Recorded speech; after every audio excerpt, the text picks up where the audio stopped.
Hello, everybody. Welcome to Lunchtime with Detroit Lions Talk, brought to you by Detroit Lions on the Prowl. And today we're going to talk about 5 potential GM candidates that could replace Bob Quinn in 2021.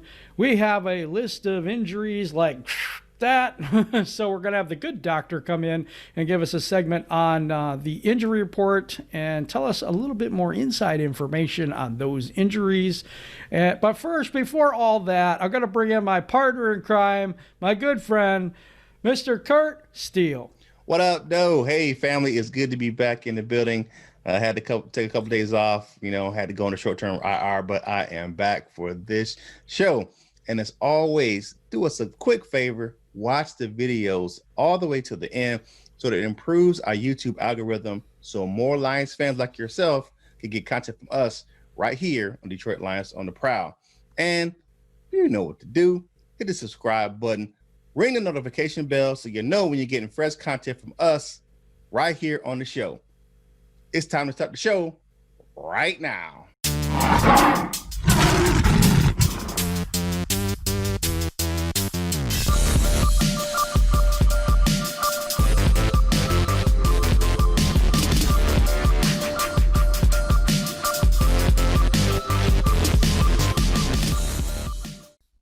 Hello, welcome back to the show. And yesterday was Veterans Day, and I would be remiss if I didn't tell you guys that Kurt right here is a veteran, and we thank you for your service, sir.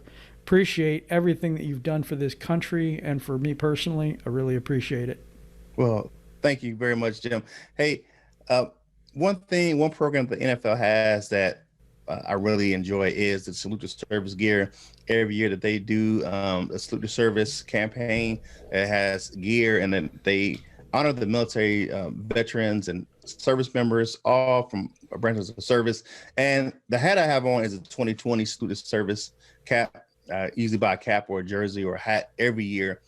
All proceeds from Salute to Service go to veterans organizations. So the NFL, New Era, Nike do not get a dime of that money. It all goes to support veterans and people who are actually serving in the military right now. So that's a good program. And thank you to all my brothers and sisters in arms for what you do. If you're currently serving, keep serving. We love what you're doing.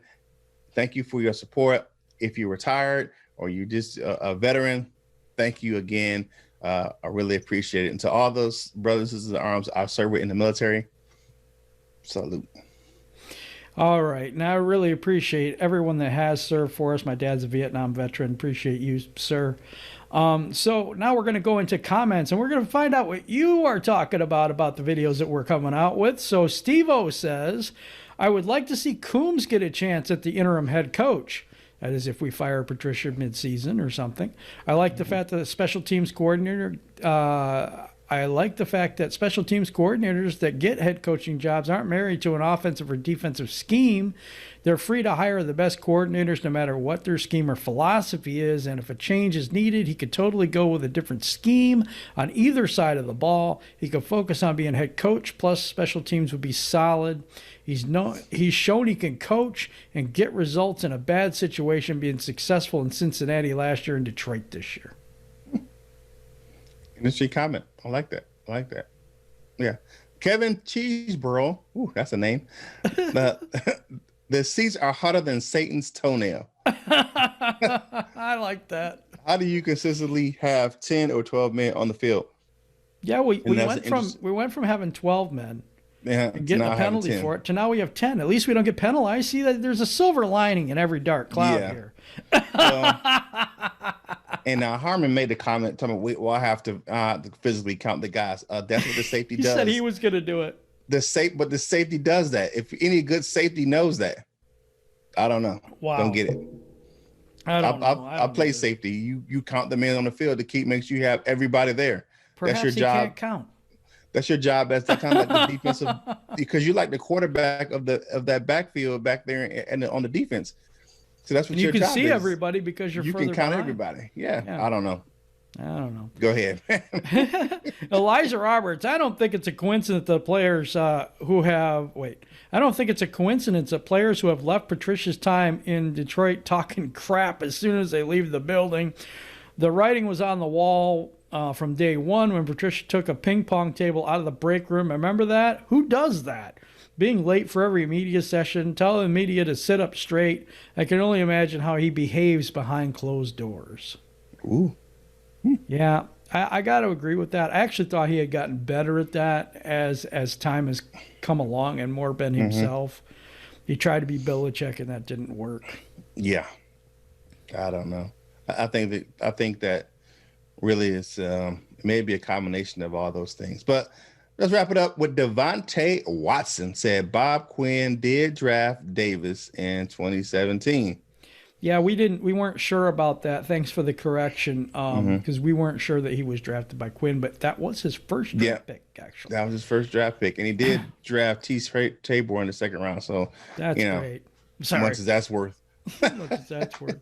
So now we're going to go into a segment. We have an injury list that's a mile long, and the good doctor's going to come in, and he's going to tell us all about that injury report, and we're going to go to that report right now.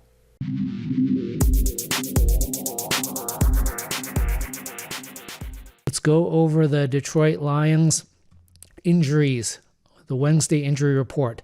On Monday, Jared Davis got off the COVID list, so he should be ready for the game. Jalen Elliott got off the COVID list on Tuesday. He's practice squad, so he probably won't be in the game. Kenny Golladay, go back, look at my video analysis after the Colts game. I suspected he has a mild left hip flexor strain, likely a 2 to 4 week injury. The fact that the Lions did not place him on IR also suggests it's a mild injury. He was no practice all of last week, which made it extremely unlikely he would play this week against Washington. Another NP on Wednesday means it's almost certain he's out this week against Washington. It puts into question his availability next week for the Panther game as well. If he can get in some LPs Thursday or Friday, that's a hopeful sign that he'll be ready for the Panther game. If he's NP all this week, he's probably out for the Panthers game and probably also out for the Thanksgiving game against the Texans because that's a short week. Matthew Stafford was not diagnosed with a concussion and did not self-report concussion symptoms. How do we know this? Because he was off the concussion protocol or did not even get placed on the concussion protocol immediately after the game. Now, the NFL concussion protocol is a slow ramp-up return to activity, which takes multiple days to complete. You start with some light jogging, move up, increase your activity, make sure you're not having any symptoms. So the fact that Stafford was not on the concussion protocol immediately after the game means that the doctor did not diagnose a concussion and Stafford did not self-report any concussion symptoms. Now, look at my video review 2 days ago to see why I think he likely had a mild concussion, something that lasted maybe just a few seconds or a minute, not long enough for him to fail a concussion examination, however, enough to possibly qualify as a mild concussion. Well, I love his competitive fire. This is why a lot of us love Stafford, because he is a guy who wants to play. He's competitive. He's not necessarily going to report if he had a concussion because he wants to play. Now, over the past few years, the Lions have been pretty conservative as far as concussions. Usually when a player gets a concussion, he's out for the next game, unless it's a bye. This was especially true after the entire Javid Best issue. So if Stafford had reported a concussion, he likely would have been out for the Washington game. So he did not report it. They did not diagnose it. And he had a full practice on Wednesday, listed with a neck injury, but he should be active and ready to go for Washington.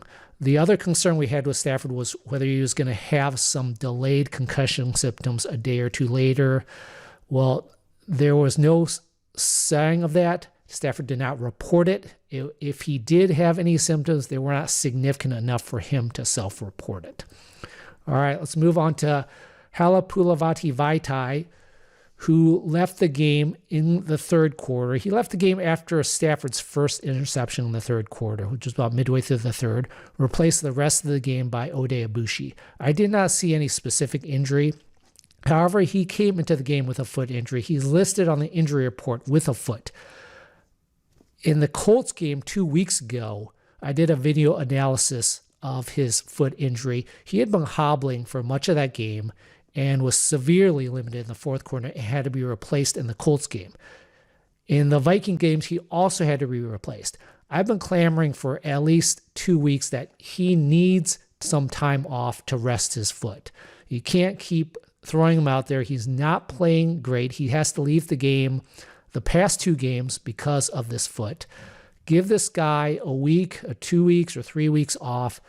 Let him get a chance to get his foot right. He's clearly a tough guy, wants to play through it, but it would do him better to get some time off. So he had a no practice on Wednesday, which is actually a good sign to me that maybe the Lions are going to give him some time off this week. Now, Nick Williams is listed with a shoulder injury. He was an NP.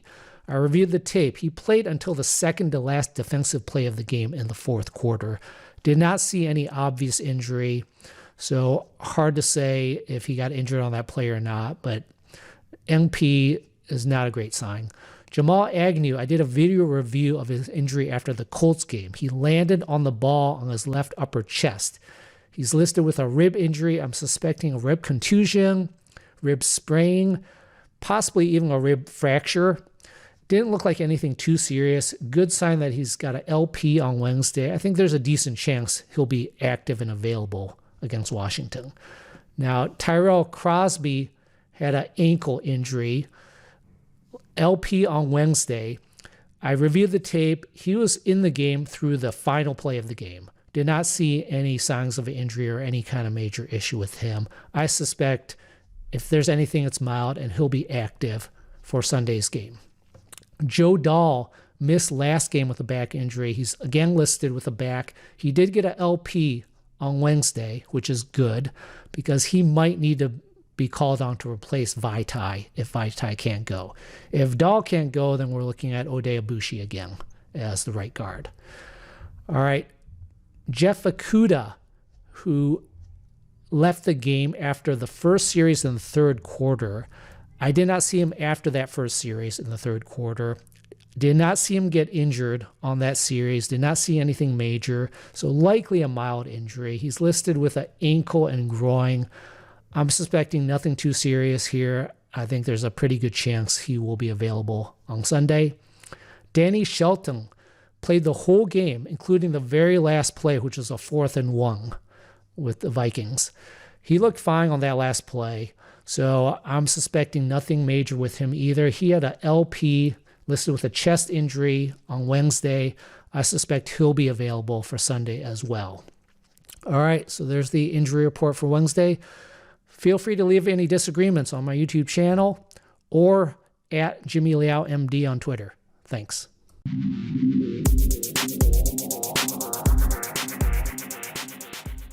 Welcome back. Thank you for that report. Oh my gosh, in depth on some of these players and if they're going to play or not. Really appreciate that segment and appreciate you doing that for us, Dr. Jimmy Liao. Now we're going to go into the main course. And what are we talking about today, Kurt? We're talking about the 5 potential GM candidates to replace Bob Quinn if or when he gets fired by the Lions. When, I think. All right. We'll start out with Elliot Wolf. He's actually in New England. Now, don't let that scare you. Don't let that scare you. He's not a New England guy. They just hired him as a consultant. He was in Cleveland, doing a pretty good job there. His lineage is Ron Wolf, who used to be the Green Bay general manager and helped turn that team around. And Elliot Wolf has done a really good job in Cleveland with some of the talent that he's acquired. I think he's not scared to make moves like the trades that he's made or helped been in on in Cleveland right now, where they went and got Jack Conklin instead of Big V. That's a really good. I'm sorry. Yeah. They traded for the wide receiver, and I can't remember his name right now. I'm terrible with names. Everybody knows it. Do you remember Odell Beckham Jr.? OBJ. Yeah. Okay. Yeah, he took a chance on him. It doesn't mean he did it, but he's had a hand in it. And I do think that would be a pretty good player, a pretty good guy for us. What you got, Kurt. I think that he'd be all right. Looking at his kind of lineage and resume, he makes an interesting choice for the Lions. The next guy we were looking at is Peyton Manning. Recently, until recently, Peyton Manning wasn't really interested in becoming a GM, but Jay Glazer said, "Hey, he said he wants to be one as soon as next season, and obviously he wants to be a part owner as well." So there's a lot of teams that will probably be vying for his services because of his knowledge of the game. We're looking at the Lions, Titans, the Browns, and the Los Angeles Rams. That could be an interesting combination anywhere he goes. So I think on this, the key part of this guy is a great football mind, but also he is. That part ownership thing. If the Fords were willing to give up some of the ownership to Peyton Manning, how much more invested are you as a GM to rebuild this team as someone who has money in the whole thing? Yeah, you that's bought very part true. of the team. You got money, you got skin in the game. Not unlike the clowns that are here now that have nothing invested and everything's invested in them. Wouldn't it be cool to have somebody that part of his salary is the part ownership of the team, which gives him skin in the game? I love this idea. And interesting idea. Yeah, it is interesting. So next up is Louis Riddick, TV analyst, former scout of the Eagles and the Washington football team. They were actually known as the Redskins back then. He's also director of player personnel as well, which means he can scout. He does know talent. Right. My only concern about him is he too long in the tooth for the game right now. Well, he's been out of it for too long. He's been out of it for about 7 seasons. But I think that his duties at ESPN, because he goes around the league and interviews certain players. So I think he still is in touch with the game. I don't think he's too far gone. I do like the pick for him, Louis Riddick. Any of these guys could be potentially great candidates. I like Louis Riddick because of his personality, and he knows the game. So I think that he will be a great candidate as well. Okay. Looking up at Ed Dodds, and this is coming from Sideline Report. He is the assistant GM up in Indy. Now, Indy has really, if you look at their team, they've really rebuilt that team. You look at the offensive line and their line, they've really rebuilt that whole roster with not a lot of big names, but they made some good news bringing over Buckner from the 49ers. And then Dodds is one of the people who helped, build the Legion of Boom for Seattle. So he has some interesting credits on his resume. I think that, some guy like Hines, who really torched us a couple of weeks ago. So he has his hand in a good team. He did. He had his hand in a lot of good picks for the Colts too, like Quentin Nelson, Darius Leonard. Well, we met Darius Leonard up close and personal. Now, didn't we did. Braden Smith. There's a lot of people that he has had his hand in, and those are really good draft picks and helping winning in Seattle. He has a winning pedigree with the Seahawks, and he also has the players that, we haven't got, unfortunately. That we're salivating over Quentin Nelson, I can tell you that much. So I like the guy. I think that would be a very good pick. Moving on, we got Joe Hortiz and I hope I'm pronouncing that right. I may not be. This is also from Sideline Report. He was the director of college scouting, and he was responsible for some players like Ronnie Stanley, Zadarius Smith, C.J. Mosley, Timmy Jerrigan. He's got a lot of people that he helped get. Some good names in there. And what do you think about this guy? I like it. And Baltimore has went through a couple of rebuilds, but they never had been down. So you got when Ray Lewis left, you had to kind of reshuffle some things.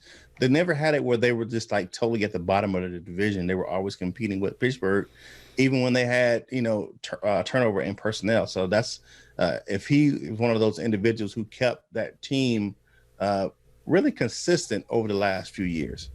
Yep. And those are the 5 GM possibilities for the Detroit Lions coming up if they decide to move on from Bob Quinn, which I believe they will. I think so too. Now it's time for my favorite segment, and honestly it is. I love the things that you come up with, Kurt. It's time for dessert with my man, Kurt. Hey, it is time to get a little sweet today on this edition of the dessert.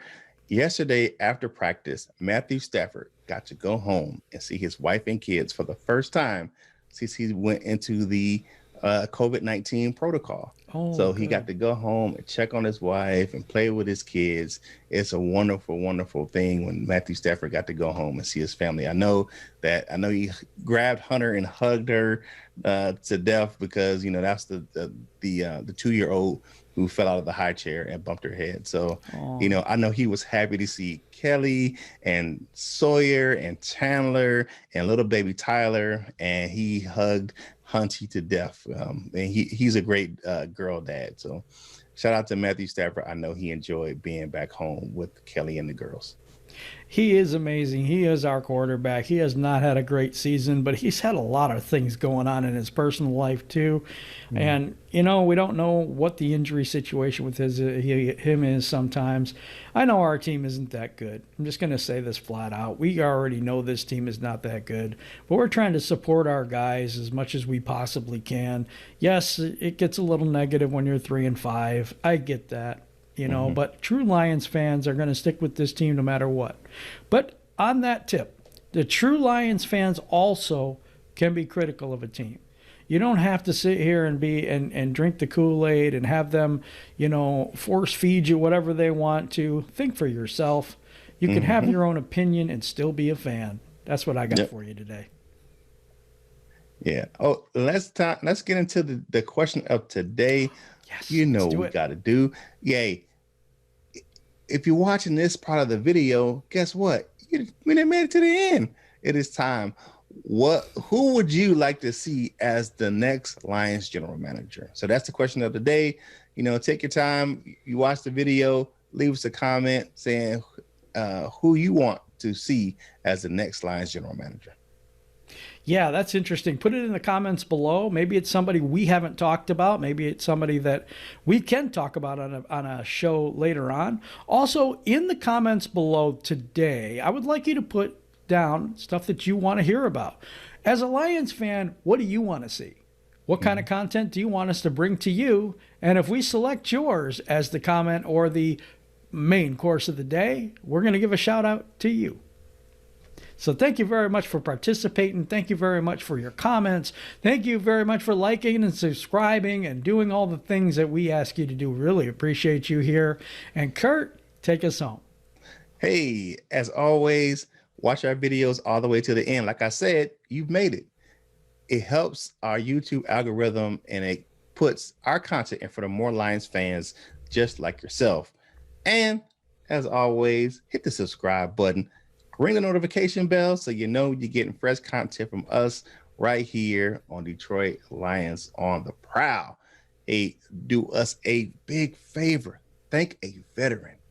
Yes. We appreciate you. And whatever you do in life, you got to boss up, ball out, and be the best version of you that you can be. For my man Jim, this is Kurt Steele, and we will holler at you real soon.